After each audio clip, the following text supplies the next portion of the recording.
Hello friends, welcome back to my channel मिश daily routine. तो हमेशा की तरह आज की वीडियो भी आपके लिए बहुत ही ज़बरदस्त और काम की होने वाली है। तो वीडियो को आपने एंड तक ज़रूर देखना है ताकि ये टिप्स एंड ट्रिक्स आपके काम भी आएँ। तो देखिए, यहाँ पे जो सबसे पहला टिप है ना, वो मैं आपके साथ शेयर करने वाली हूँ। ऑयल बॉटल्स को लेके देखें, ये काफ़ी अरसे से ना मैंने क्लीन नहीं की थी और इसी पर्पज़ के लिए क्लीन नहीं की थी कि चलो मैं वीडियो बना लूँगी।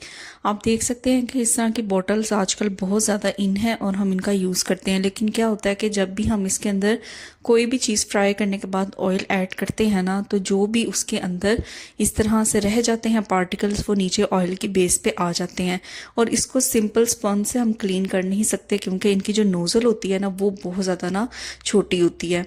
तो इनको ना क्लीन करने का मैं आज बहुत ही बेहतरीन सा तरीका आपको बताऊंगी। तो जितनी भी मेरे पास ऑयल बॉटल्स है ना, सबसे पहले तो मैंने उनके जो लिड हैं वो रिमूव कर दिए हैं और इस तरीके से ना मैंने इनको एक बड़े से टब के अंदर डाल दिया है। अब ये मेरे पास जो है ना, ये ऑयल वाली बास्केट है, यानी ऑयल बॉटल्स जो है वो मैं इसके अंदर रखती हूँ। और आप देख सकते हैं कि इस वाली बास्केट के ऊपर भी काफ़ी ज़्यादा ऑयल लगा हुआ है। तो इस तरह से मैं एक टब के अंदर इनको एडजस्ट कर लूँगी। अब कुछ चीज़ें इसके अंदर हम ऐड करेंगे जो कि बहुत ज़रूरी हैं इनके ऊपर जितनी भी ग्रीस है उसको ख़त्म करने के लिए। तो देख लेते हैं कि हमें क्या क्या रिक्वायर है। तो सबसे पहले तो इसके अंदर मैं डाल दूंगी जो बर्तन धोने वाला लिक्विड होता है, वो इसके अंदर ऐड करेंगे। तो जो भी आप लिक्विड यूज़ करते हैं आप इसके अंदर वो वाला डिश वॉश लिक्विड ऐड कर दें। उसके बाद यहाँ पे मैंने नमक ऐड किया है। तो जितनी भी आपकी ऑयल बॉटल्स है ना, उनके अकॉर्डिंग आपने इन सारी चीज़ों की क्वांटिटी को एडजस्ट कर लेना है। तो यहाँ पे तकरीबन 2 टीस्पून के करीब मैंने भर के खाने वाला जो नमक होता है वो ऐड कर दिया है। साथ ही इसके अंदर ना मैं ऐड कर दूंगी बेकिंग सोडा। तो बेकिंग सोडा भी तकरीबन 2 से 3 जो आप कह लें कि टीस्पून के करीब था। तो वो सारे का सारा ही मैंने इसके अंदर ना बाद में ऐड कर दिया था क्योंकि काफ़ी देर से ये ऑयल बॉटल्स क्लीन होने वाली थी और इनके अंदर ना ग्रीस भी काफ़ी ज़्यादा लगी हुई थी। तो मैंने सारा बेकिंग सोडा जो है वो इसके अंदर फिर ऐड कर दिया। सिंपल ना अब इस टब को ना मैं फिल कर दूंगी पानी से। और पानी आपने इतना फिल करना है कि आपकी जो ऑयल बॉटल्स हैं वो अच्छी तरह से इसके अंदर डूब जाएं और जो ऑयल बॉटल्स हैं ना, उनके अंदर भी जो पानी है ना वो फिल होना चाहिए। तो अभी देखें, मैं यहाँ पे पानी को फिल कर देती हूँ। तो मैं आपको दिखाऊंगी कि किस तरीके से जो बॉटल्स है ना उनके अंदर तक ये पानी जाएगा। तो ये देखें, अच्छी तरह से ना मैं इसको एक दफ़ा से हिला लूँगी ताकि सारी जो चीज़ें हैं ना वो आपस में मिक्स हो जाएं और अच्छी तरह से ना एक फोम बन जाए। अब ये जो पानी है ना वो बोटल्स के ना अंदर तक भी चला गया है। मैंने इनको डिप किया था ताकि जो बोटल्स है ना वो अंदर तक फिल हो जाएं और वहाँ से भी ग्रीस जो है वो रिमूव हो जाए। इसको ओवरनाइट रख दूंगी मैं, यानी पूरी एक रात के लिए इसको मैं रख दूंगी ऐसे ही। तो यहाँ पे जी नेक्स्ट डे है और ओवरनाइट ये सारी चीज़ें भीगी रही हैं। आप देख सकते हैं कि जो पानी का कलर है वो कितना ज़्यादा चेंज हो गया है क्योंकि सारी जो ग्रीस है ना वो उतर गई है। तो आप ये देखें, बॉटल के कैप्स की कंडीशन भी आप देख सकते हैं। अभी इनको हम स्क्रब करेंगे ना तो ये बिल्कुल इसके ऊपर से जो ग्रीस है ना बहुत आसानी से रिमूव हो जाएगी। तो देखिए, सिंपल अब आपने क्या करना है कि जो स्पंज आप यूज़ करते हैं बर्तन धोने के लिए, सिंपल आपने उसी का इस्तेमाल करना है और इनको हल्का हल्का सा ना आपने रब कर लेना है। तो ये तो बास्केट की क्लीनिंग तो बहुत ज़्यादा आसान हो जाएगी, सिंपल जो हम स्क्रबर यूज़ करते हैं बर्तन धोने के लिए उसके लिए। लेकिन जो बॉटल्स की क्लीनिंग है ना वो थोड़ी सी ट्रिकी है, वो मैं आपको बताऊंगी। देखिए, सारी रात इस वाले पानी के अंदर डिप रहने से एक तो ये है कि इसके अंदर जो ग्रीस थी, जो ऑयल था, वो काफ़ी ज़्यादा नरम पड़ जाता है जिसको रिमूव करना बहुत ज़्यादा आसान हो जाता है। तो बाहर से तो मैं स्पंज से क्लीन कर लूँगी सारी बॉटल्स को। तो बॉटल्स को अंदर से क्लीन करने का तरीका यही है कि आपने वही वाला लिक्विड जिसके अंदर ये डिप थी बॉटल्स, वो थोड़ा सा इसके अंदर रहने देना है और सिंपल हाथों के साथ इसको अच्छी तरीके से शेक करना है। तो जितनी स्पीड से आप शेक कर सकते हैं बॉटल्स को, आपने उतनी स्पीड से शेक करना है। अब ये देखें, आपके सामने ये वाली बॉटल है, ये काफ़ी ज़्यादा ग्रीसी थी, लेकिन जैसे ही मैंने इसे शेक करना स्टार्ट किया है ना, तो जो इसके अंदर ग्रीस लगी हुई थी ना वो आहिस्ता आहिस्ता लूज होना स्टार्ट हो जाएगी और बाहर से सिंपल मैं इसको एज इट इज़ स्पंज से क्लीन कर लूँगी। और सेम इसी तरीके से जो बॉटल के कैप्स है ना उनको भी अच्छी तरीके से स्पंज से क्लीन कर लूँगी। अब आप देख सकते हैं कि ये जो पानी है इसकी कंडीशन देखें कि किस तरह से ग्रीस जो है, ऑयल जो है वो उतरा हुआ है इस पानी के अंदर। तो ये बेस्ट वे है। इस तरीके से फिर आपने क्या करना है, अच्छी तरीके से बॉटल्स को वॉश कर देना है और इनको आप रख दें ड्राई होने के लिए, ताकि अच्छी तरह से ये बाहर से भी अंदर से ड्राई हो जाए। फिर आप इसके अंदर ऑयल ऐड करिएगा। तो बहुत ही अमेजिंग टिप है, इसको आपने ज़रूर फॉलो करना है, ज़रूर इसको आपने ट्राई करना है। तो देखते हैं नेक्स्ट टिप। देखिए, पास्ता मैक्रोनी तो आजकल हर घर में बनती है और बच्चों की मोस्ट फेवरेट होती है। लेकिन यहाँ पे एक छोटा सा ट्रिक मैं आपको बताऊंगी। जब भी आप पास्ता या मैक्रोनी को या स्पैगेटी को आप बॉईल करते हैं, तो बॉईल करते हुए उसके अंदर आप थोड़ा सा ना नमक ऐड कर दें, और नमक के साथ आपने थोड़ा सा ना इसके अंदर ऑयल ऐड कर देना है। तो ऑयल ऐड करने का पर्पज़ यही होता है कि इससे जो आपकी मैक्रोनी है या पास्ता है वो आपस में स्टिक नहीं करती, अलग अलग रहती है और खिली खिली रहती है। तो बॉईल करते हुए आपने ये दो चीज़ें ज़रूर ऐड करनी है, ताकि आपकी मैक्रोनी भी आपस में स्टिक ना करे और खिली खिली बने। देखते हैं नेक्स्ट टिप आज की वीडियो का। तो आजकल मार्केट में ना जो स्वीट कॉर्न होती है वो इस तरह के कैन्स में आती है। अच्छा, स्वीट कॉर्न इस तरह के कैन्स में आती है। अगर आपने नोट किया होगा तो इसका जो लिड होता है ना, अगर हम उसको खोलें तो वहाँ पे ना एक छोटा सा ना स्पून होता है। अक्सर औकात हमें नज़र नहीं आता, अक्सर औकात हम जल्दी में होते हैं तो हमारा ध्यान ही नहीं जाता। पहली दफ़ा मेरे साथ भी ऐसा ही हुआ था, मैंने डिस्कार्ड कर दिया था इसका लिड। मुझे पता ही नहीं था कि इसके लिड के अंदर एक छोटा सा स्पून होता है। तो ये देखें, बिल्कुल छोटा सा स्पून होता है, इस तरह से फोल्ड करके तो आप इसके साथ स्वीट कॉर्न खा सकते हैं। और इसको बिल्कुल भी फेंकिएगा मत, या आपकी जो मसाले वाली डिब्बियाँ होती हैं जैसे नमक है, मिर्च है, हल्दी है, आप उसके अंदर इन स्पून्स को यूज़ कर सकते हैं। बहुत ही प्यारे लगते हैं और बहुत ही अच्छे लगते हैं। तो ये देखिए, आपको फ्री का साथ में एक स्पून मिल रहा है, तो उसको प्लीज़ डिस्कार्ड ना करें। इस तरह से आप मसाले वाली डिब्बियों में इसका इस्तेमाल कर सकते हैं। देखिए, हमारा जो वेट है ना वो अक्सर चेंज होता रहता है। कभी हम हेल्दी हो जाते हैं और कभी हमारा जो वेट है वो लूज़ हो जाता है। तो इससे क्या होता है कि जो पैंट्स वगैरह यूज़ की जाती हैं घर में, चाहे मेल है चाहे फीमेल है, तो वो आपको लूज़ होना स्टार्ट हो जाती हैं अगर आपने वेट को लूज़ किया है। तो इसको टाइट करने का एक बहुत ही ज़बरदस्त तरीका बताऊंगी, जिसके अंदर आपको कोई भी स्टिचिंग नहीं करनी पड़ेगी। तो हमने क्या करना है कि देखें, जो फ्रंट का बटन होता है ना, आपने इस तो पैंट का जो साइड वाला लूप है ना, वहाँ से आपने इसको इस तरीके से गुजार देना है। तो जैसे ही आप गुजारेंगे ना, वाज़ह तौर पे फ़र्क उसी टाइम देख लेंगे कि किस तरह से जो पैंट पहले आपको लूज़ लूज़ लग रही थी वो अब आपको लूज़ नहीं लगेगी। तो सिंपल उसके बाद आपने क्या करना है कि जहाँ से हम बटन को बंद करते हैं उस होल में से आपने बटन को गुजार लेना है और अच्छे तरीके से आपने इसे बंद कर देना है।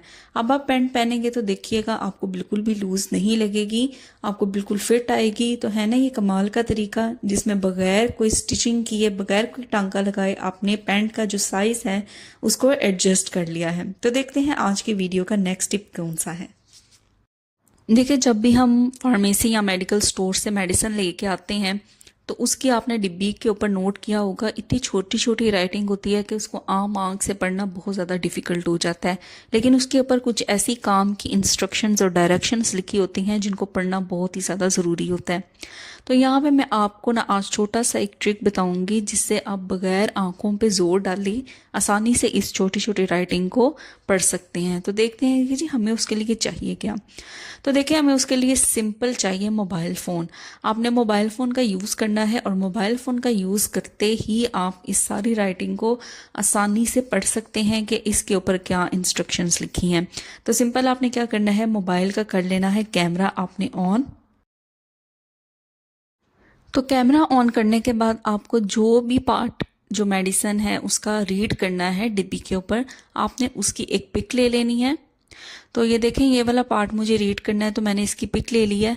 और पिक लेने के बाद जब मैं इस पिक को जूम करूंगी तो आप देख सकते हैं कि कितनी आसानी से आप रीड कर सकते हैं कि इस डिब्बी के ऊपर क्या डायरेक्शंस लिखी हैं, क्या इंस्ट्रक्शंस लिखी हैं, इसकी एक्सपायरी क्या है। बहुत ही आसानी से बगैर आंखों पे जोर डाले आप इसको रीड कर सकते हैं। तो इस टिप को भी आपने ज़रूर फॉलो करना है।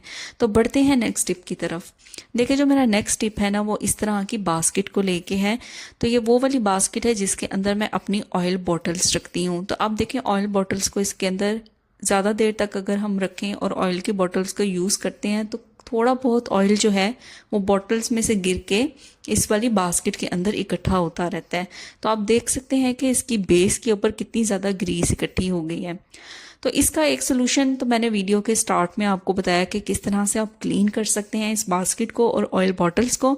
और एक मेथड मैं आपको अभी बताऊंगी, वो बहुत आसान है। सबसे पहले तो आपने क्या करना है कि बॉटल को ना अच्छी तरह से आपने क्लीन करना है। तो सबसे पहले तो मैं इसको टिश्यू पेपर से अच्छी तरह से क्लीन कर लूँगी और फिर इसको मैं सोप लगा के, और जो मेथड आपको मैंने स्टार्ट में बताया था उस मेथड से मैं इसको अच्छी तरह से वॉश कर लूँगी, ताकि बिल्कुल भी इसके ऊपर कोई ग्रीस ना रहे। अच्छा जी, उसके बाद हमने किस चीज़ का यूज़ करना है, देखिए हमें ले लेनी है यहाँ पे एल्युमिनियम फॉयल। और एल्युमिनियम फॉयल बहुत ही ज़बरदस्त चीज़ है, प्लीज़ अपनी मंथली ग्रॉसरी में इसको ज़रूर लेके आया करें, ये आपके लिए बहुत ज़्यादा फ़ायदेमंद होगी। तो पूरी जो बास्केट है ना, उसकी बेस पे इस तरीके से मैंने एल्युमिनियम फॉयल को रख दिया है। अब इसके ऊपर आप अपनी ऑयल की बॉटल्स रखेंगे ना, तो आप देखेंगे कि जो भी ऑयल थोड़ा बहुत गिरेगा वो बास्केट की बेस पे नहीं बल्कि एल्युमिनियम फॉयल के ऊपर गिरेगा, जिसकी वजह से आपकी बास्केट एक तो दिखने में भी अच्छी लगेगी और दूसरा ये कि इसके ऊपर एल्युमिनियम फॉयल के ऊपर ऑयल आ जाएगा और आप इसे 1 वीक के बाद चेंज भी कर सकते हैं। तो इससे आपकी जो बास्केट है वो भी नीट एंड क्लीन रहेगी और दूसरा ये है कि आपको बार बार इसको वॉश करने की ज़रूरत भी नहीं पड़ेगी, जस्ट आपने एल्युमिनियम फॉयल को चेंज करना होगा। तो अगर अभी तक आप मेरी वीडियो देख रहे हैं तो प्लीज़ वीडियो को लाइक ज़रूर करें, चैनल पे नए हैं तो चैनल को आपने ज़रूर सब्सक्राइब करना है और जो घंटी का बटन है उसको भी प्रेस करना है, ताकि मेरी हर आने वाली वीडियो की नोटिफिकेशन आप तक ज़रूर पहुँचे। तो देख लेते हैं नेक्स्ट टिप। अच्छा, जो मेरा नेक्स्ट टिप है ना, वो देखें इस तरह के दोरी डंडे या हावन दस्ते को लेके है। क्या होता है कि हम इसके अंदर अदरक, लहसुन, हरी मिर्चें, पुदीना वगैरह कूटते रहते हैं। अगर ये आपका वुडन का है ना, तो आपने नोट किया होगा कि काफ़ी ज़्यादा इस्तेमाल के बाद इसके अंदर से एक स्मेल आने लग जाती है। अच्छा जी, इसकी स्मेल को ख़त्म करने के लिए आपने क्या करना है, आपने ले लेना है नमक, और नमक के साथ आपने ले लेना है इसके साथ लेमन। तो नमक आपने ऐड करना है और उसके बाद आपने लेमन जूस ऐड करना है। उसके बाद सेम उसी लेमन से आपने क्या करना है, नमक को पूरी इसके ऊपर अप्लाई कर देना है, इसके ऊपर रब करना है। और सेम इस तरह से जो इसका डंडा है उसके ऊपर भी आपने इसको रब करना है।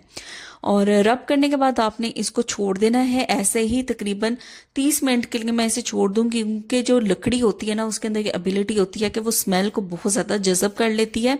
इसलिए हमने इन दोनों चीज़ों को अप्लाई करके 30 मिनट के लिए छोड़ देना है, ताकि अंदर तक स्मेल ख़त्म हो जाए।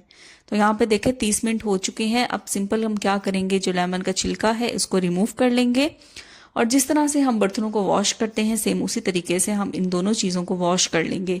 अच्छा, आप वाज़ह तौर पर देखेंगे एक तो स्मेल भी ख़त्म हो जाएगी और दूसरा ये कि लेमन की वजह से इसके अंदर से बहुत ही अच्छी सी एक फ्रेगनेंस आनी स्टार्ट हो जाएगी। बस अब आपने इसको रख देना है, जब ये कम्प्लीटली ड्राई हो जाएगा फिर आप इसे काउंटर में रखिएगा। देखिए, बरसात का मौसम जब भी आता है अपने साथ नमी भी लेके आता है। तो अक्सर आपने नोट किया होगा कि नमी वाले मौसम में जो हमारा मोबाइल होता है वो अक्सर बंद हो जाता है, क्योंकि नमी इसके अंदर चली जाती है, जिसकी वजह से ये प्रॉपर वर्क नहीं करता। तो यहाँ पे आपने क्या करना है, मैं आपको बड़ा ही ज़बरदस्त सा ट्रिक बताऊंगी। आप खुद हैरान रह जाएंगे कि किस तरीके से नमी वाले मोबाइल को आप कम्प्लीटली ठीक कर सकते हैं। तो देखें आपके सामने यहाँ पे मैंने ना एक पैन ले लिया है और पैन को ना मैंने चूल्हे पे चढ़ा दिया है। अब सबसे पहले हमने क्या करना है कि हमने इसके अंदर डाल देने हैं कच्चे चावल। देखिए, मंथली ग्रॉसरी में हमारे घर में चावल तो आते ही हैं, तो हमने क्या करना है, तकरीबन 2 से 3 गिलास के करीब इसके अंदर हमने चावल को ऐड कर देना है और फ्लेम को आपने ऑन कर देना है। फ्लेम आपने बिल्कुल स्लो रखना है, जैसे दम वाला फ्लेम होता है सेम उतना ही आपने फ्लेम रखना है। तो जैसे ही चावल हल्के हल्के से गर्म होंगे, आपने क्या करना है कि जो मोबाइल फ़ोन है ना उसको आपने इन चावलों के अंदर दबा देना है। तो ऊपर और नीचे दोनों तरफ जो चावल है ना वो आपने मोबाइल के ऊपर स्प्रिंकल कर देने हैं और तकरीबन 30 मिनट के लिए आप इसे ऐसे ही छोड़ दें। जब आपको लगे कि चावल ज़्यादा गर्म हो रहे हैं तो फ्लेम को आप बेशक ऑफ कर दें। उसके बाद 30 मिनट के बाद आप देखेंगे ना तो यकीन करें आपका जो मोबाइल पहले नमी की वजह से नहीं चल रहा था वो अब बिल्कुल स्टार्ट हो जाएगा और बिल्कुल वर्क करना शुरू कर देगा। तो यहाँ पे देखिए तकरीबन 30 मिनट हो गए हैं। अब मैं चावलों को कर देती हूँ पीछे और यहाँ पे हम निकालते हैं अपना मोबाइल। तो मैं आपको ऑन करके दिखाऊंगी, मोबाइल को किसी भी किस्म का नुकसान नहीं पहुंचेगा। बस जो आपको मैंने टिप्स बताई हैं आपने सेम इसको उसी तरह से फॉलो करना है। फ्लेम को आपने बिल्कुल भी हाई नहीं रखना, बिल्कुल दम वाला फ्लेम रखना है और जैसे ही चावल गर्म होंगे आपने फ्लेम को बंद कर देना है। तो देखा बिना एक पैसा लगाए किस तरह से आपने अपने मोबाइल फ़ोन को ठीक कर लिया। तो बढ़ते हैं नेक्स्ट टिप की तरफ। देखिए इस तरह की जो बिस्किट्स होते हैं या कुकीज होती हैं वो हम अपनी मंथली ग्रोसरी में ज़रूर लेके आते हैं। अच्छा आपने नोट किया होगा कि हम इन कुकीज़ को या बिस्किट्स को जितना मर्जी एयर टाइट कंटेनर के अंदर रखते हैं, एयर टाइट जार के अंदर रख लें, लेकिन फिर भी इनके अंदर नमी आ जाती है जिसकी वजह से ये खस्ता नहीं रहते और सौगी होना स्टार्ट हो जाते हैं। तो बड़ा ही ज़बरदस्त और सिंपल सा सोल्यूशन है इसका। आपने क्या करना है जी, आपने ले लेने हैं कच्चे चावल। तो मुट्ठी भर आपने कच्चे चावल ले लेने हैं या जितनी आपके बिस्किट्स की क्वांटिटी है उस हिसाब से आप चावलों की क्वांटिटी को एडजस्ट कर लें। अच्छा अक्सर लोग क्या करते हैं कि चावलों की पोटली बना के ऐड कर देते हैं, लेकिन मेरे ख्याल में से अगर आप चावलों को थोड़े थोड़े फासले पे इस तरह बखेर के डालेंगे तो ये ज़्यादा इनके अंदर एबिलिटी होगी कि वो मॉइस्चर को एब्जॉर्ब करें। बस उसके बाद आपने अपने जो कंटेनर है उसका लिड लगा देना है। आप खुद नोट करेंगे कि जब तक आपके बिस्किट ख़त्म नहीं होंगे आपके बिस्किट खस्ता रहेंगे, इसके अंदर किसी भी किस्म का मॉइस्चर नहीं आएगा। तो देख लेते हैं जी नेक्स्ट टिप। देखें इस तरह की आजकल हैंड वॉश की बॉटल्स बहुत ज़्यादा इन है मार्केट में, लेकिन इनके साथ जो एक मसला आता है ना वो ये आता है कि एक पंप में अक्सर बहुत ज़्यादा हैंड वॉश लिक्विड जो है वो निकल आता है। देखें कभी कभी इतनी ज़्यादा क्वांटिटी की ज़रूरत नहीं होती, लेकिन फिर भी जितना हम इसको पंप करेंगे तो एक पंप में इसकी जो काफ़ी ज़्यादा क्वांटिटी है वो निकल आती है। और बच्चे तो जो हैं वो बच्चे फिर ऐसी चीज़ों की जान बिल्कुल नहीं छोड़ते। उनको तो ऐसे लगता है कि जैसे इंजॉय करने के लिए कोई चीज़ मिल गई है, लेकिन इसके अंदर क्या होता है कि जो लिक्विड है ना वो बहुत ज़्यादा वेस्ट हो जाता है। तो सिंपल आपने क्या करना है कि इस तरह के जो रबर बैंड होते हैं आपने उनका यूज़ करना है और यहाँ पे आपने इसकी जो पंप है वहाँ पे लगा देना है। तो अगर ये देखें मैंने यहाँ पे एक रबर बैंड लगाया है तो इट्स मीन इसकी क्वांटिटी उस हिसाब से निकलेगी। अगर आप 2 रबर बैंड लगाते हैं तो मज़ीद इसकी जो क्वांटिटी है वो कम निकलेगी। तो ये बड़ा ही ज़बरदस्त सा सोल्यूशन है। इस तरीके से आप अपने जो हैंड वॉश है ना उसकी क्वांटिटी को एडजस्ट भी कर सकते हैं और इसे ज़ाया होने से भी बचा सकते हैं। तो ये थी मेरी आज की वीडियो की टिप्स एंड ट्रिक्स। मैं उम्मीद करती हूँ कि आपको ये पसंद आई होंगी। मिलते हैं आपसे नेक्स्ट वीडियो में। Till then take care, bye bye.